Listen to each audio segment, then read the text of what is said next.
Hi hello good morning welcome back to our YouTube channel.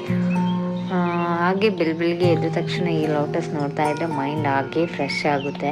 So ನನಗಂತೂ fresh ಆಗಿತ್ತು mind. ಅದಾದ ನಂತರ ನಾನು ಮನೆ ಸುತ್ತ ನೋಡಿದರೆ ಇವತ್ತೇನಾದರೂ ಪರವಾಗಿಲ್ಲ, ಡೇ ಕಂಪ್ಲೀಟ್ ನಮ್ಮ ಮನೇಲೇ ಇದ್ದು ಸೊ ಫುಲ್ಲಾಗಿ ಕ್ಲೀನಿಂಗ್ ಸ್ಟಾರ್ಟ್ ಮಾಡುವ. ಕ್ಲೀನಿಂಗ್ ಜೊತೆಗೆ ನನಗೆ ಸ್ವಲ್ಪ ಪನ್ಪುಳಿ ಏನು ಹೇಳ್ತೀವಿ, ಕಾಚಂಪುಳಿ ಪನ್ಪುಳಿ ಅಂತ ಏನು ಹೇಳ್ತೀವಿ, ಅದು ಸ್ವಲ್ಪ ಇತ್ತು ಮನೆಯಲ್ಲೇ, ಅದನ್ನೆಲ್ಲ ಕ್ಲೀನ್ ಮಾಡುವ ಅಂತ ಹೇಳ್ಕೊಂಡು ಹಾಗೆ ಒಂದು 10 o'clock ಆಗ್ತಾ ಬಂದ ತಕ್ಷಣ ಹೊರಗೆ ನೋಡಿದರೆ ಸ್ವಲ್ಪ ಬಿಸಿಲು ಬರೋಕ್ಕೆ ಕಾಣ್ತು.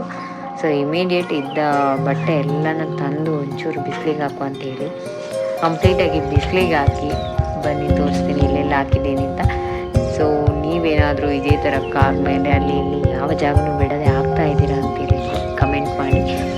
ಹಾಗೆ ನಾನು ಯಾವ ಜಾಗನೂ ಬಿಟ್ಟಿಲ್ಲ, ಕಂಪ್ಲೀಟಾಗಿ ಅಲ್ಲಿ ಇಲ್ಲಿ ಎಲ್ಲ ಒಣಗಿಸಿ ನಮ್ಮ ನಾಯಿ ಮನೆಯೆಲ್ಲ ಹೊಟ್ಟೆ ಹಸ್ತಿತ್ತು. ಸೊ ಅದಕ್ಕೆಲ್ಲ ಫುಡ್ ಹಾಕಿ ನಮ್ಮ ಕೆಲಸ ಸ್ಟಾರ್ಟ್ ಮಾಡ್ತಾಯಿದ್ವಿ.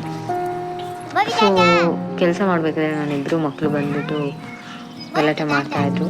ಅವ್ರಿಗೂ ಇದು ತೋರಿಸ್ಕೊಂಡು ಇವರೇ ನಮ್ಮ ಅಜ್ಜಿ, ಮುತ್ತು ಅಜ್ಜಿ ಅಂತ, ಅವ್ರನ್ನೇ ನಾನು ಹೆಲ್ಪಿಗೆ ಇವತ್ತು ಕರೆದಿದ್ದು ಮನೆಗೆ.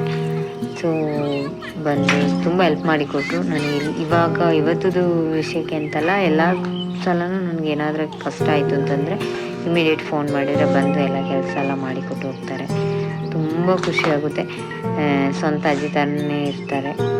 ಸೊ ಅವ್ರನ್ನ ನಂಬ್ಕೊಂಡು ಧೈರ್ಯವಾಗಿ ನಮ್ಮ ಮಕ್ಕಳನ್ನಾಗಿರ್ಬೋದು, ನಮ್ಮ ಇಡೀ ಮನೇನ ಅವ್ರ ಹತ್ರ ಬಿಟ್ಟು ಹೋಗ್ಬೋದು, ಅಷ್ಟು ಜೆನ್ಯೂನ್ ಇದ್ದಾರೆ. ನನಗಂತೂ ತುಂಬ ಅಂದರೆ ತುಂಬ ಇಷ್ಟ. ಅದಾದಮೇಲೆ ನಾವು ಕೆಲಸ ಮಾಡ್ತಾ ಮಾಡ್ತಾ ಮಾಡ್ತಾ ಟೈಮ್ ಹೋಗಿದ್ದೇ ಗೊತ್ತಿಲ್ಲ. ಹಾಗೆ ನೋಡಿದರೆ 2:30 ಆಯಿತು. ಇಮಿಡಿಯೇಟ್ ಊಟ ಮುಗಿಸ್ಕೊಂಡು ಅದೇ ಸ್ಪೀಡಿಗೆ ಪುನಃ ನಾವು ಕೆಲಸ ಸ್ಟಾರ್ಟ್ ಮಾಡಿದ್ವಿ. ಕೆಲಸ ಮಾಡ್ತಾ ಇರಬೇಕಾದ್ರೆ ಯಾರಾದರೂ ಒಬ್ಬರ ಜೊತೆಗಿದ್ರೆ ಬೇಗ ಟೈಮ್ ಹೋಗೋದೇ ಗೊತ್ತಾಗಲ್ಲ. ಸೊ ಹಾಗೆ ಕೆಲಸ ಮುಗಿಸಿ ಇನ್ನೇನಪ್ಪ ಸಾಯಂಕಾಲ ಆಯಿತಾ ಬಂತಲ್ಲ ಅಂತ ಹೇಳೋಷ್ಟರಲ್ಲಿ ಆಗಲೇ 5:30 ಆಗಿಬಿಡ್ತು. ಸೊ ಇಮಿಡಿಯೇಟ್ ಅವರಿಗೊಂದು ಕಾಫಿ ಎಲ್ಲ ಕೊಟ್ಟು ಅವ್ರನ್ನ ಡ್ರಾಪ್ ಮಾಡೋಕ್ಕೆ ಅಂತ ಹೊರಟೆ. ಸೊ ಡ್ರಾಪ್ ಮಾಡೋಕ್ಕೆ ನಾನೇ ಹೋಗಿ ಡ್ರಾಪ್ ಮಾಡಿ ಬರ್ತೀನಿ ಅಂದರೆ